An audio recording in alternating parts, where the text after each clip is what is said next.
గాబ్రియేలు దూతను సాతాను ఆపగలడు అని మీకు తెలుసా? నిజం. బైబిల్లో ఒకసారి ఇలా జరిగిందని రాయబడి ఉంది.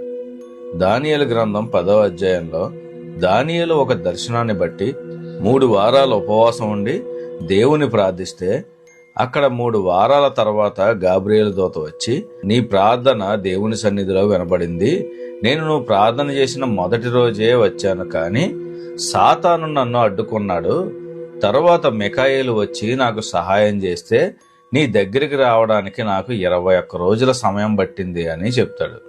అంటే సాతాను తన బలం వల్ల గాబ్రియేలును ఆపలేదు, కానీ దురాత్మ శక్తులతో ఆత్మీయ పోరాటంలో నిలవరించగలిగాడు.